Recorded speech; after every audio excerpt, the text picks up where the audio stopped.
Great. So I'm really pleased that we've got Jeremy giving the last talk in our little mini series. And I thought, just because Jeremy's not on the teaching team, I'd like to just take the opportunity to introduce him a little bit. Jeremy, I guess I've been getting to know you for it's about 7 years I've known you. Yeah, something like that. Very good man to be talking about this area. He's worked in this the sphere of communications technology, much more au fait with that sort of area. And Jeremy, through getting to know Jeremy, what I've seen is he is a man that has worked on himself. He has looked at the Dharma, what it means for him in his life, and he has applied it over years. And he's a different man from the person, which is an admirable thing to really sort of stick with it, with the Dharma. So he's got a sense of the Dharma life and what it means, and he's also very, very familiar with this area of technology, both its allure and interest and its dangers and dangers to the spiritual life, actually. And Jeremy has been invited for ordination. So he's got to point where his practice is intense enough to be involved in ordination very useful. So I'm really, really delighted that Jeremy's giving us a talk in this series on communication. Thank you, Stephen. Very generous introduction.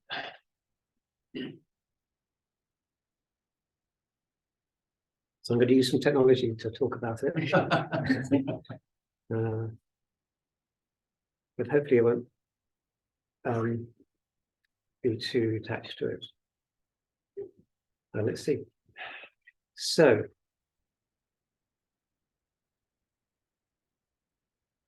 there I was about 10 o'clock one night in bed, as usual, scrolling through Twitter. And minding my own business, as it were. And into my awareness comes a video of a bull being pulled by a rope with flaming horns, and it's kind of flailing around. It's terrified, and it's kind of bashing its horns against the road. A really terrifying, horrific image. I didn't choose to look at it. Really, I mean, there was no chance of getting any sleep that night because that image was so strong, so vivid. I mean, it basically haunted me because it's like clarity about suffering. And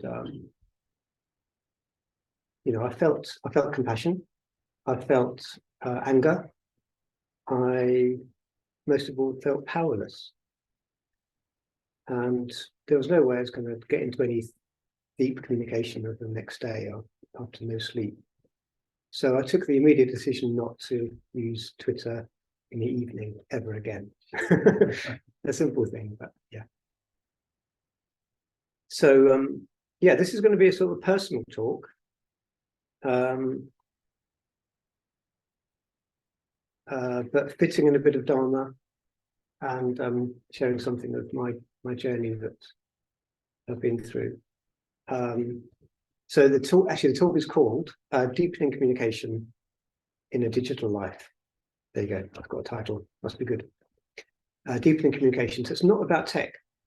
Okay, there's a bit of tech in there, of course, but I'm not talking about tech, I'm talking about life, digital life, in the context of a spiritual life. That's what it's about. That's what I'm living, actually. The spiritual life in the context of the digital world. So, yeah.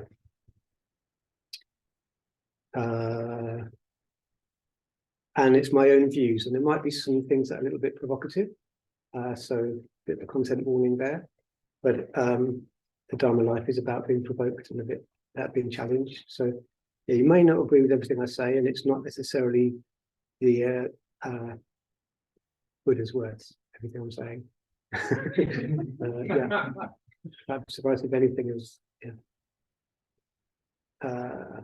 But it builds on the two talks, yeah, in the series. So Arthur Bandu talking about addiction to or use of the smartphone. I didn't see that talk, but I think I would have been helpful to. And then Dharma City last week talking about thinking clear, clarity of thinking, despite the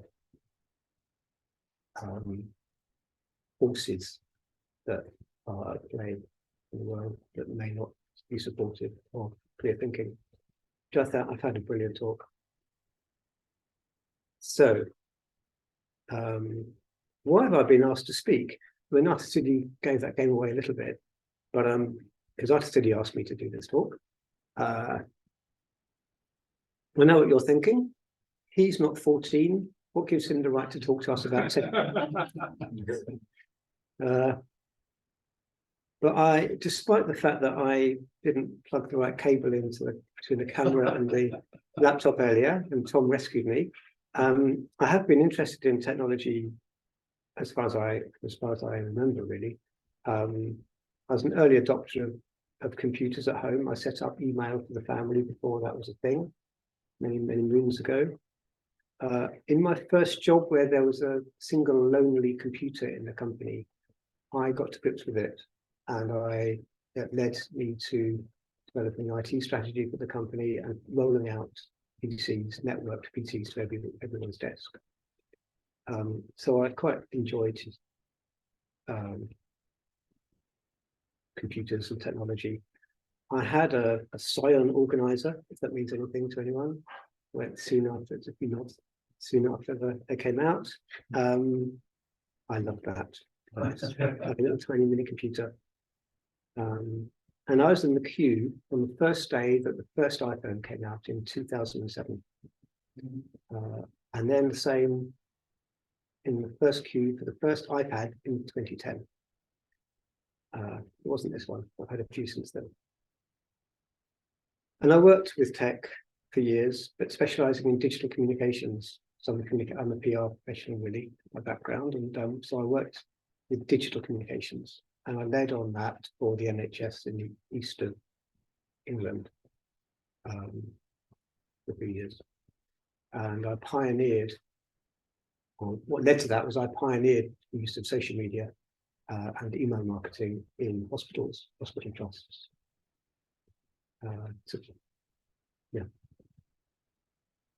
So I've had a long love affair actually with social media. So I still do have, but we'll come on to the changing nature of that.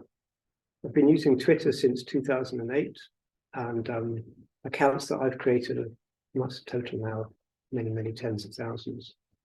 Not my own account, sadly. But, yeah. And for years, the first thing I did when I woke every morning was literally the first thing I did, even when I was married and when I was single briefly, and then anyway, when I'm not single, the first thing I do in the morning, look at Twitter to see what's going on. I'd see what likes I'd had, see what comments I've had, see what's going on in the world. That was really strong connection to the world for me. And I've had a deep attachment, genuinely attachment, that's the Buddha's word, to Instagram since the early days.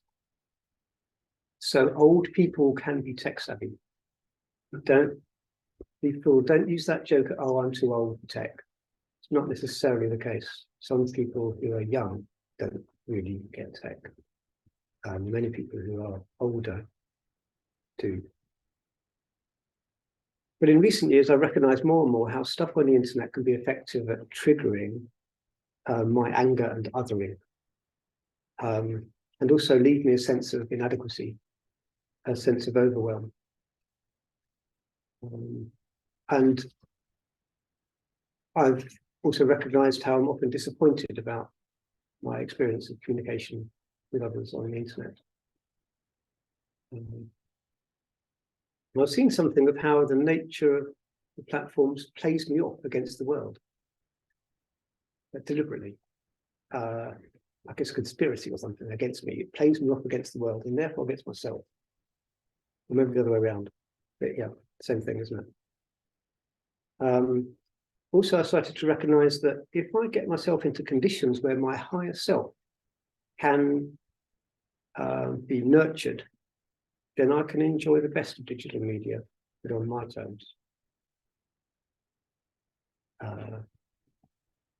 Yeah, the other main context of this talk is that I've got a bit of a history of hurting people with my communication, with harsh communication, being insensitive sometimes to the needs of others, and I'm rubbish at sort of small talk or occasional communication, occasional chat.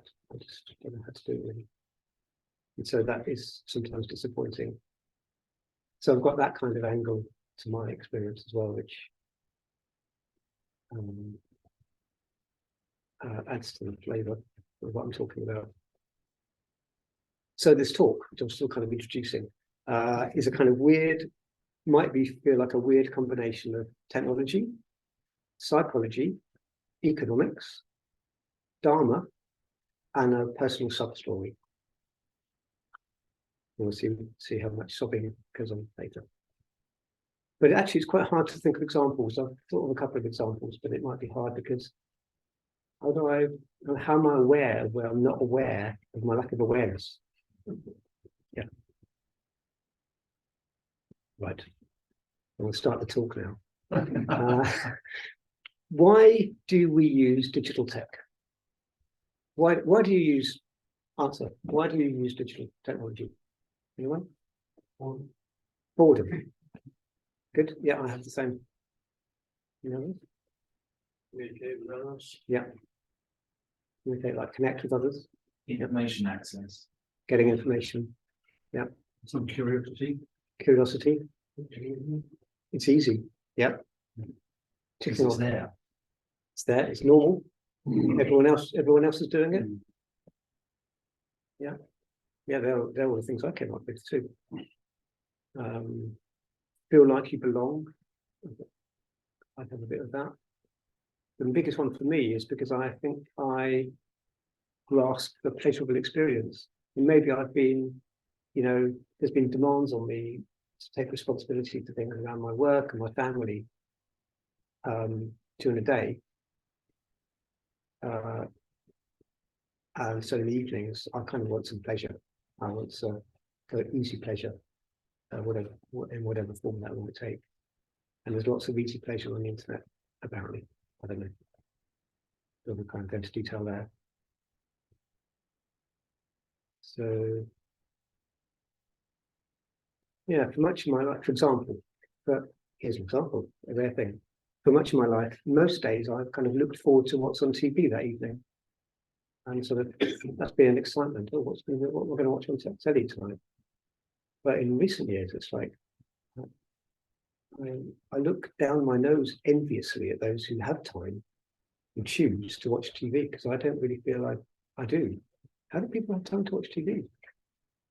So I feel quite envious sometimes. It's a confession, judging. So how is it going? How is it going for you on the internet? How do you feel after emerging from some unplanned session on the internet? Social media, let's say social media or YouTube. Not looking at Nakabira, sorry, I don't need to look at you there at YouTube. But we all spend a lot of time, don't we, on the internet, I assume. How do you feel afterwards sometimes? How is it going? Get my life slipped with my fingers. Right, nice.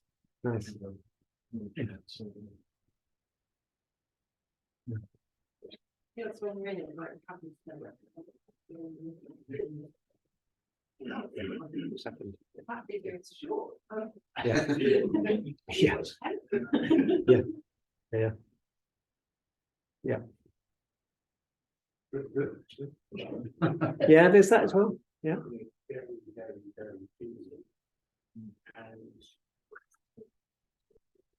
Yeah.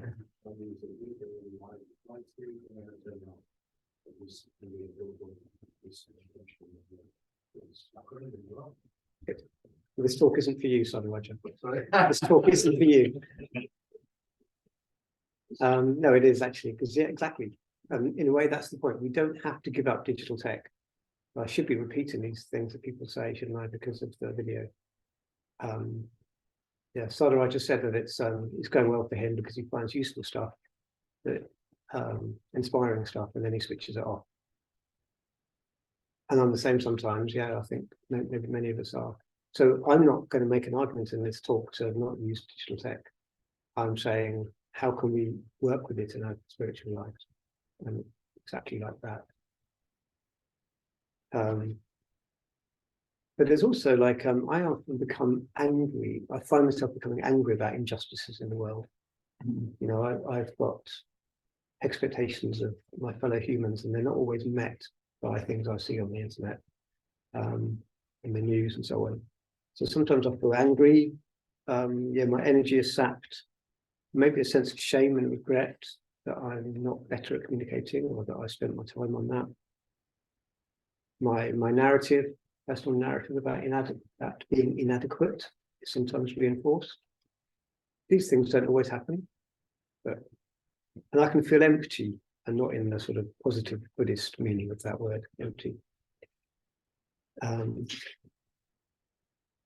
Yeah, and there might be an impact on your relationships ultimately if things don't go very well.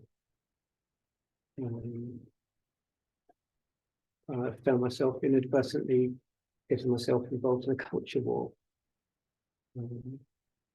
Because people have opposing views to mine. And people club together, don't they? Anyway, some of these things may be helpful questions to ask ourselves. I mean, I've got some examples of violence or unskillful communication that I find on the internet regularly. Things like Twitter feeding me videos about animal agriculture, angry cyclists being angry at angry motorists. These things that Twitter seems to think I'm interested in, because it triggers me, I guess, so I look at them. Celebrities being trolled or cancelled. That happens a lot, doesn't it? Furious arguments about political or social issues between people. Misinformation being allowed to proliferate on social media, fueling more violent divisions at times of conflict. You know, guess where that is right now? There's always some in Gaza, and there's always some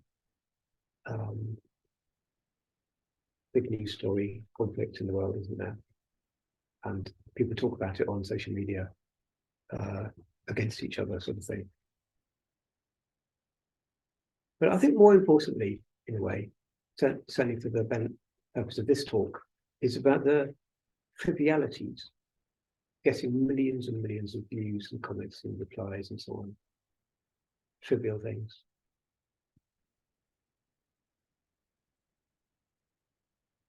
So why isn't the internet always fulfilling? Why isn't the digital world always fulfilling? And this talk does have its positive sides, so be patient for that. But we found ourselves in the era of hyper-availability, because there's unlimited access to information and communication with others. There's we can access any of this instantly, and this can create a tension because our minds are not unlimited. My capacity is limited, but the availability is unlimited. There's a really strong tension there.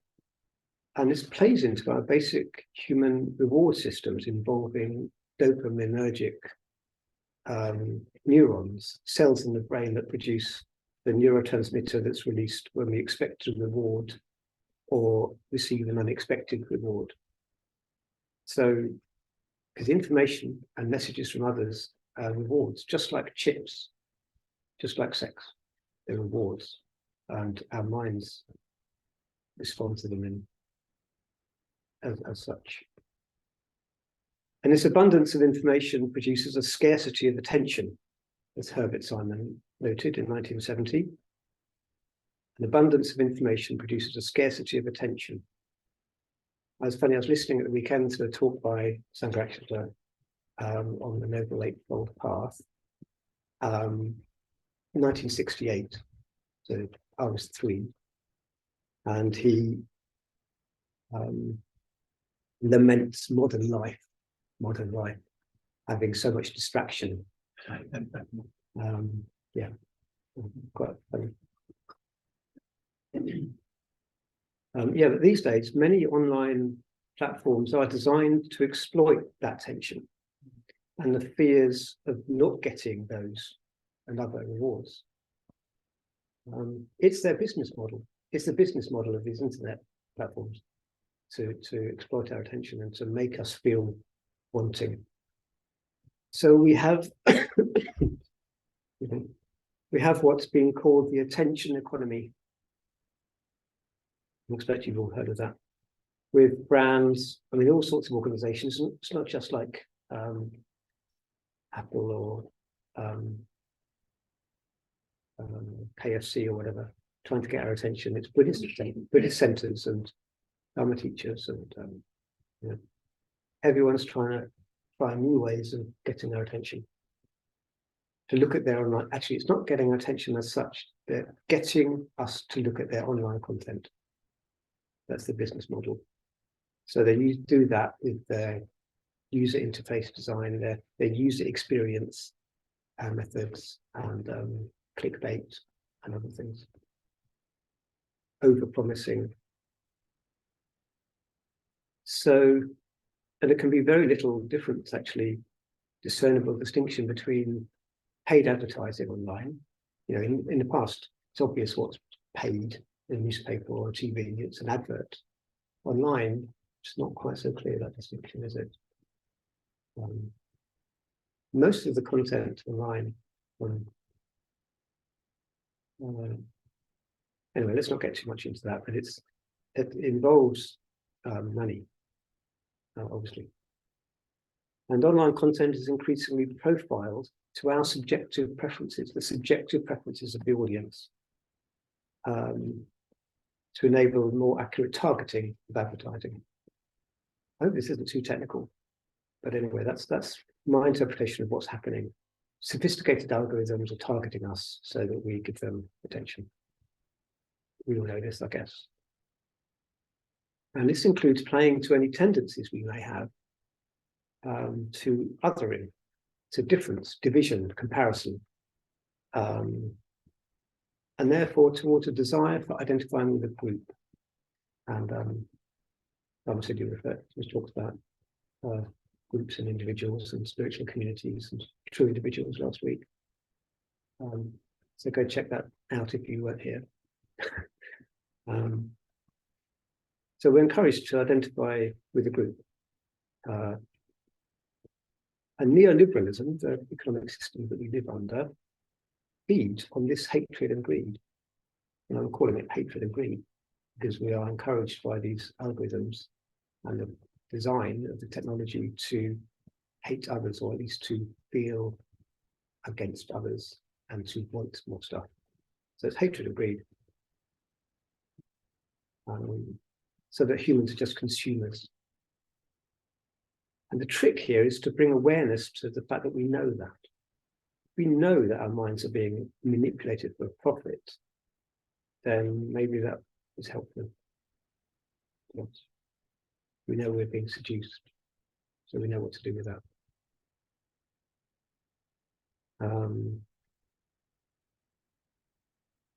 Yeah, so this is a reactive mind. That's what's going on here. What is the reactive mind that I mentioned here? So this economic system that's been prevalent since, as Dharma said last week, Thatcher's premiership in the early 1980s, intensified by the development of online technologies, depends on the human's reactive mind. And I'm referring here to Sangharakshita's classic teaching that the mind operates in two very different ways, either reactive or creative. And not just once, but at every moment.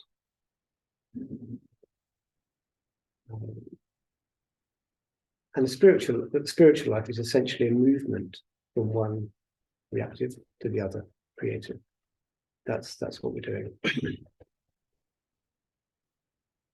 Yeah, the reactive mind then, let's just talk about this a bit. The reactive mind requires an external stimulus through the five senses. The creative mind comes from the depths and provides opportunities to step off the wheel of life onto a path that eventually leads to enlightenment. Here's an example.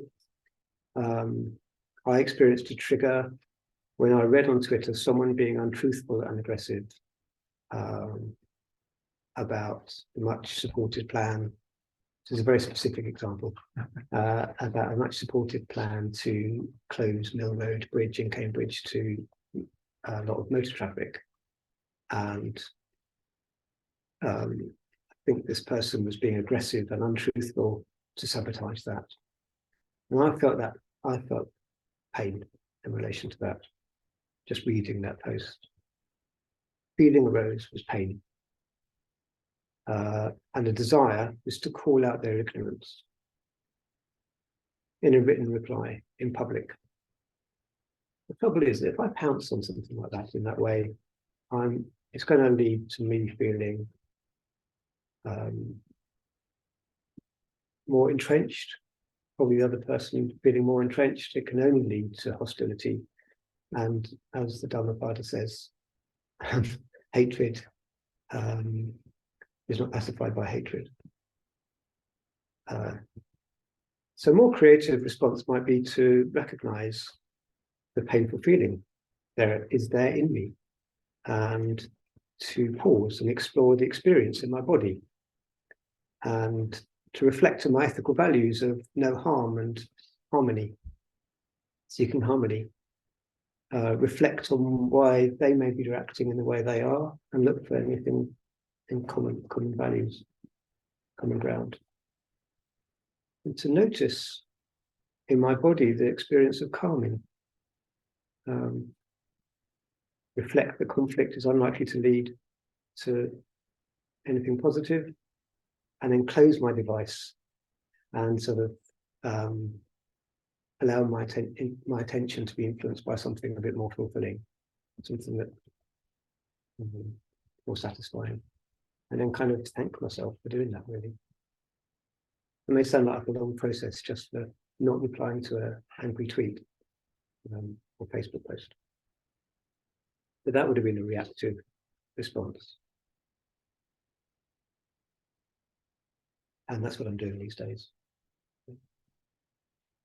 So the reactive and creative mind has a counterpart in the field of behavioral economics, which I've studied a bit. So psychology Nobel Prize winner Danny Kahneman says we have two minds, or two personalities, system 1 and system 2. So this is not Dharma, this is behavioral economics or psychology. System 1 is effortless, automatic, intuitive, influential, dominant, and flawed, often flawed. That's reactive mind. We need system 2 sometimes to kind of correct the errors, the predictable irrationalities of our mind. That's creative mind. So bringing attention to what's important, bringing attention to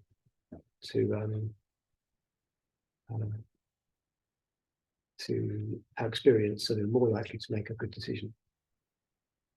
To cut through our habits, basically. So yeah, I could talk about cognitive biases that contribute to creative mind as well, but that's a different talk. And I would argue that the problems in this age of monetarism, automation, anonymity, which is leading to the breakdown of the climate, breakdown of biodiversity, and maybe the breakdown of civilization, is due to our lack of meaning, the lack of meaning we have in our lives. the superficiality. Because for a profit agenda, digital technologies are effective at distracting us by satisfying our reactive minds with superficial stuff. And we fall into that trap when we don't bring enough awareness to of deeper beauty and things that are more satisfying. So basically, I'm saying we live in a state of mental confusion. Do we really know what we think and what we feel?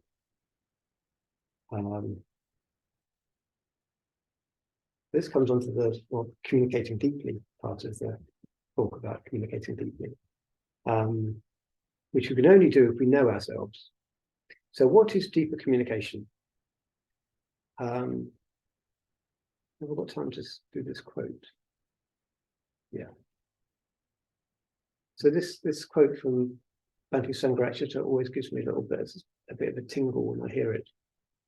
I'm sure some of you recognize it. I believe that humanity is basically one.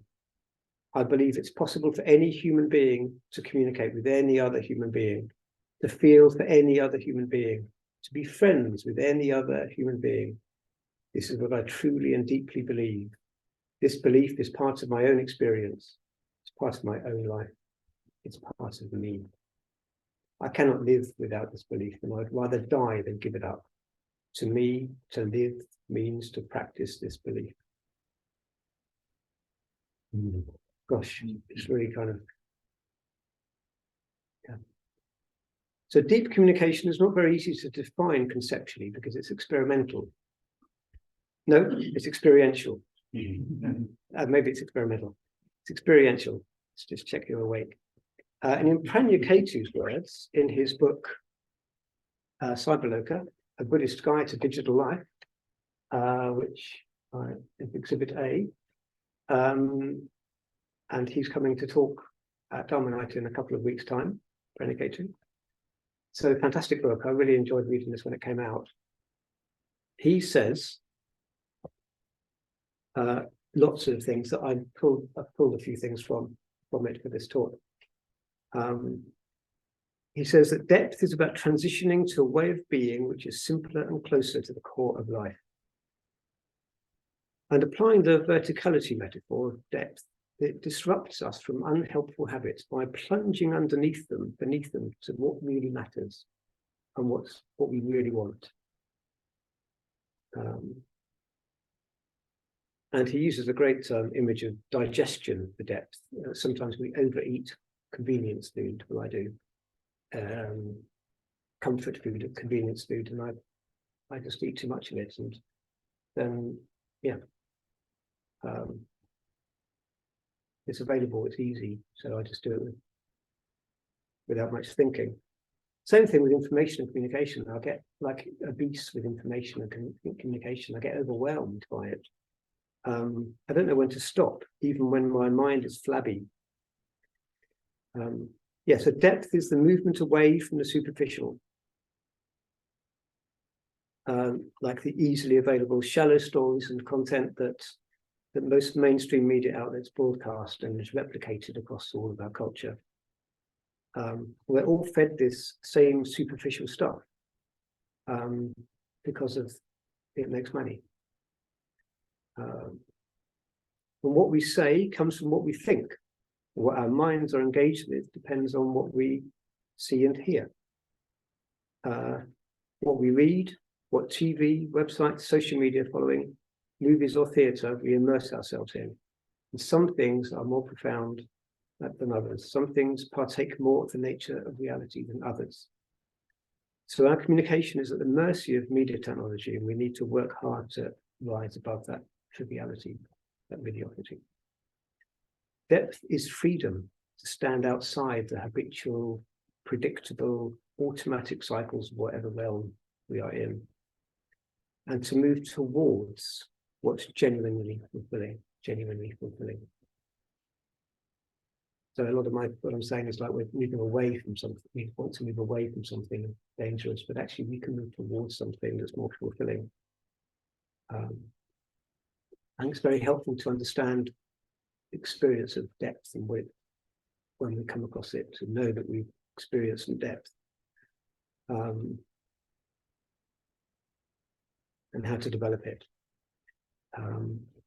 I can think of examples where I've been in a conversation with someone one-to-one, where I've noticed from my body sensations that we really communicated. Just then, we really communicated. The separateness between us dropped away for a while, and we really communicated. And that can happen, I think, if we reduce our input to superficial, we get closer to the more fulfilling, the depth of communication with an individual. So I'm going to go through a few ways we can do that potentially. But I've summarized it basically as practicing Buddhism with friends. And so that's all we need to know in a way. We can go and get a cup of tea. But I've found that communication based on shared values can be really enriching and satisfying and actually freeing. So freedom comes from skillful speech, and you'll all know or be practicing the 5 ethical precepts, and some of you will be practicing based on the 10 ethical precepts. This talk isn't really the place to go through that in detail, but the set of 5 precepts includes one about truthful communication, 1 speech precept, and then that expands into 4 out of the 10, which are to practice truthfulness, kindly speech, helpful speech, and harmonious speech. The Buddha said that this perfect speech is the deepest form of communication. Mutual helpfulness leads to mutual self-transcendence. And there are 4 progressively deeper levels of communication. So we can move from, or Bhante Sangharakshita says that to move from truthful to kindly to beneficial and eventually harmonious communication is to become progressively more skillful in how we communicate. And I find that really logical. In fact, it's set out in a little book by Ratnagosha, who used to be the chair of the centre. This was like an informal book where he sets that out really beautifully. Yeah. So, a couple of ideas on how to work with the precepts, the communication precepts, or let's say how to work with the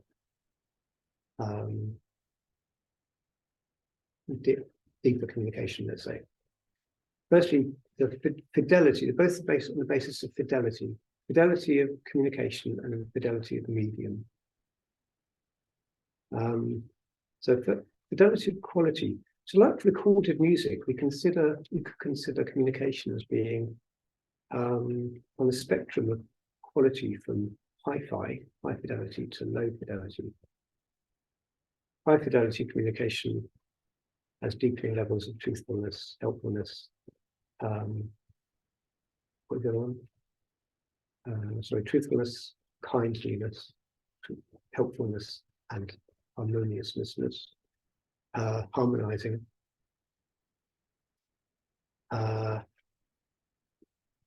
So we should prioritize the higher quality communication, as opposed to communication that compresses our communication, even as like you pressing like on a Facebook post. Because technology enables and encourages and nudges us to stay in low fidelity communication with an unnaturally large sphere of people.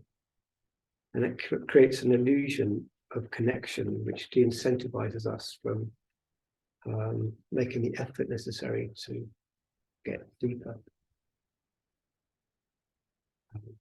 in our lives. So moving on, there's really too much information here, to fidelity of medium, just quickly. So in the Facebook Sutta, which again is in here, the Buddha had a Facebook Sutta. which is very funny. It's actually about a quarter of the book. It's very funny.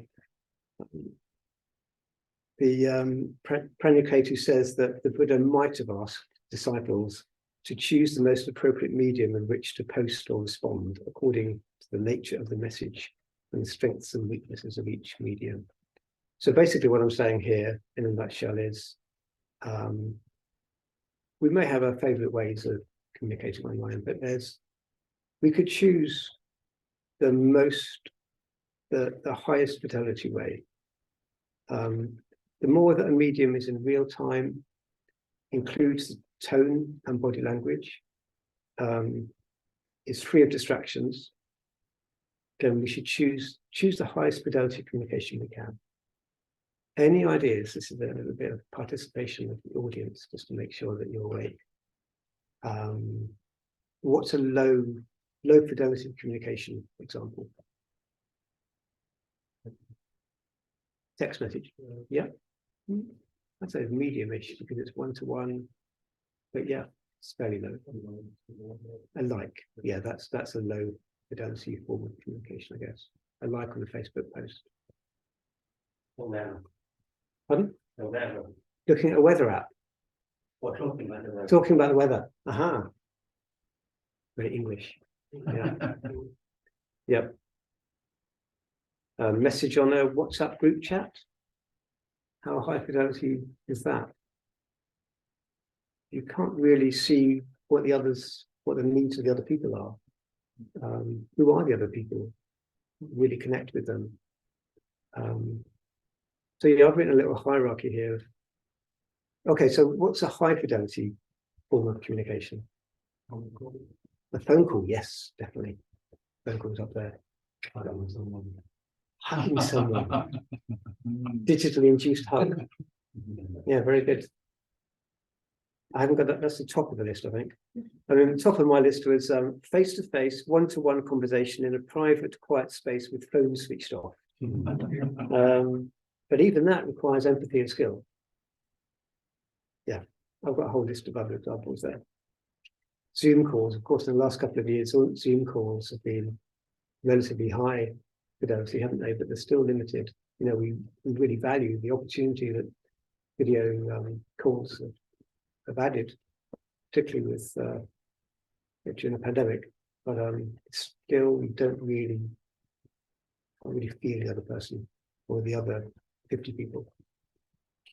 Okay, so amazed at how quickly time passes. I'm going to jump onto my personal suggestions on how to deepen communication in our digital lives. Firstly, make spiritual friendships. So with people who are open to the relationships based on the qualities that inspire you. Over the years, I've found a few people who I feel a real and mutually beneficial connection with. It's been easier since I've been in Toronto because it seems to be a magnet for people who want to explore something a bit more meaning in their lives and have progressive values.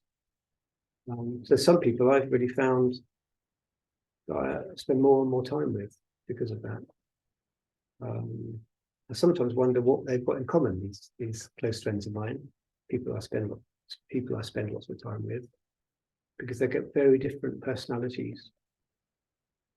But I reckon it's communication with them is high fidelity. I don't just mean we don't just text each other, but actually we operate, or at least they operate, and I kind of follow on the basis of truthfulness, helpfulness, mutual helpfulness, and kindness. It's less about gossip and collusion and information sharing and opinions. And it's more about listening, sharing, reflecting, challenging, exploring. That's the communication that I find it goes deeper.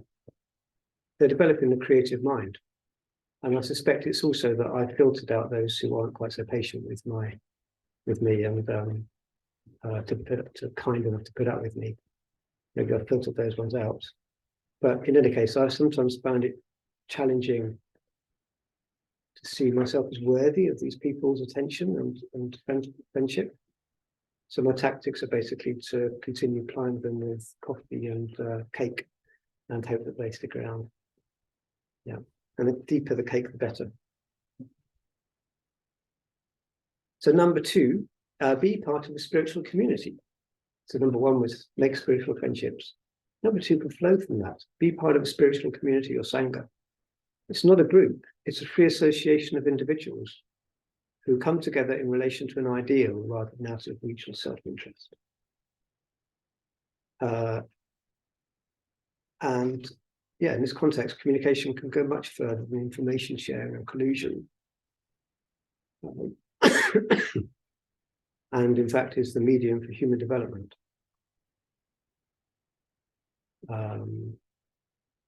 It's a context for confession or exploring what's going on based on ethical precepts in your lives. Yeah, I'm skipping through some of this. There's a longer version of my talk. Other things we could do. So number 3 is to prioritize high fidelity mediums. So use the highest fidelity communication medium that you can. Maybe arrange a meeting by WhatsApp, but have the meeting in person, face-to-face, one-to-one. There's no substitution for that. Or if you're just WhatsApping a lot, have a Zoom call. Have a phone call. That's really radical, isn't it? Having a phone call instead of a WhatsApp chat. Much more rich. So yeah, prioritize that kind of thing.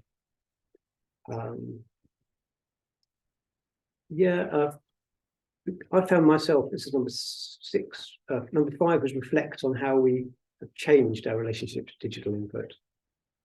Number 6 is, well, I found myself more drawn to exposure to beauty and art, in art and nature and in people and in ritual and in meaning. So go towards beauty. Not only does that refine my mind, but it squeezes out other contenders for my attention. Those brands trying to get my attention are squeezed out by me going towards things that are more fulfilling, people that satisfy me in a deeper way, activities that are more satisfying. Yeah, and by art, I mean visual art and music. I don't really do very well with poetry yet. I'm not quite patient enough. But also movies and literature that are recommended by your spiritual friends, not recommended by Netflix. Because I think some movies and literature can communicate, reveal things at a more deeper level.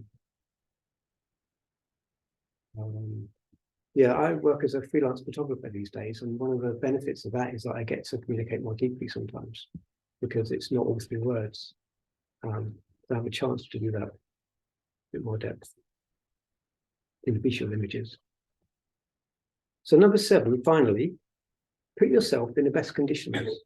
Put yourself in the best conditions to be exposed to more depth, or that limit access to the superficial or to the trivial.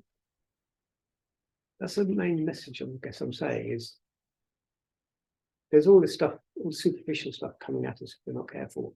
We fill our attention with, or our conditions with, more fulfilling content or opportunities or activities, then our communication will become deeper. So, for example, daily meditation, including Metabhavana, like we did earlier, go on retreat.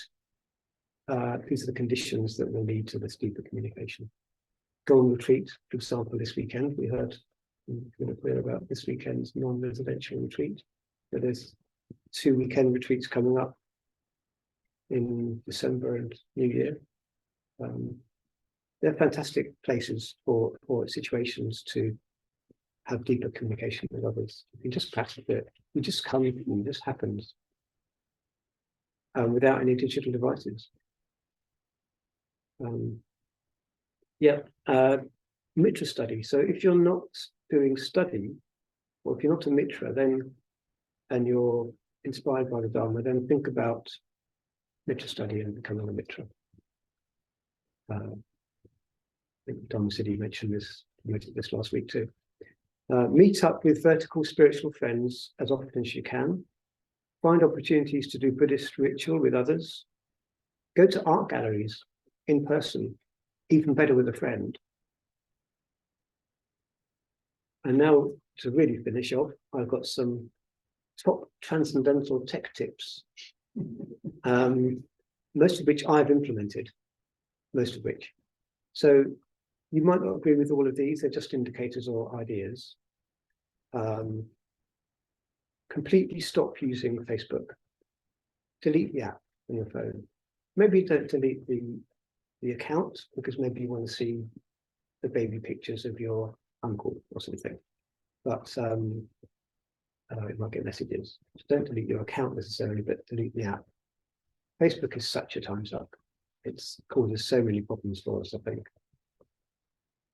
It's a personal point of view. On social media, stop clicking approval buttons and stop leaving comments. Just not doing those things can help. They're very tempting. Avoid social media in the evenings or after a certain time. If you notice an urge to reply to something you disagree with, pause, stop. This is my favorite one. If you're using Instagram, which I certainly do, just follow Buddhists. Unfollow everyone else. So on my Buddhist Instagram account, I just follow Buddhists. You may not be surprised to hear that loads of order members are quite very interesting on Instagram. There's so many order members on Instagram. There's so many Buddhists on Instagram. It's very interesting. It's not quite meeting up with them in a cafe, but it's more connecting than the other stuff that you get on Instagram if you're not careful.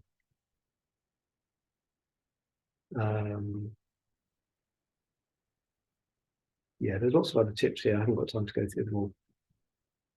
Avoid news media apps. Delete news media apps. Even my beloved Guardian, I hardly ever look at now. But delete news media apps because they're designed for one thing, and that's to distract you from something more important.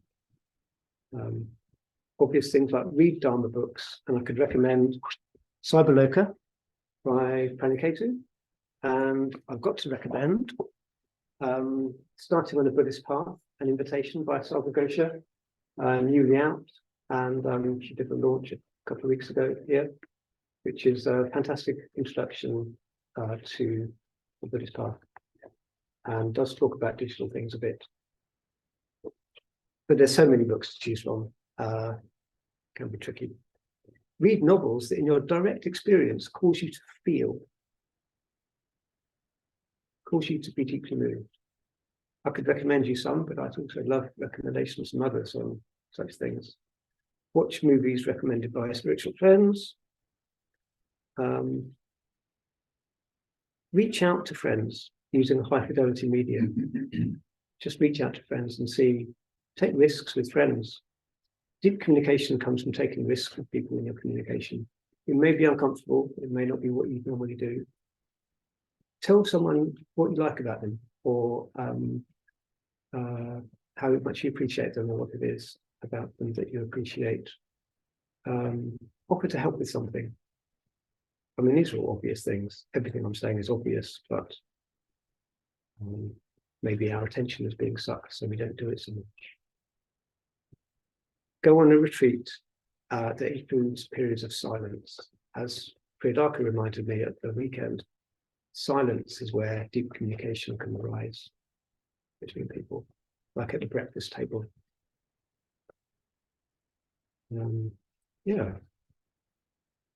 Lots of other tips, but I'm basically saying we can enjoy digital communication, and on our terms, we can still communicate deeply with others. Communication gives expression to both the head and the heart. So it's important to recognize the effect that unmindful use of digital media can have on you and on the world. If we can move away from what's in the shallows, seeing that distraction is what limits, and seeing that distraction is what limits me from a deeper experience of myself in the world, and surrounding myself with Sangha conditions that are supportive of skillful and real communication and squeeze out those activities that aren't, that will ultimately free us up to become more spacious and contented in our lives. I've left 1 minute for our groups. Yeah, thank you.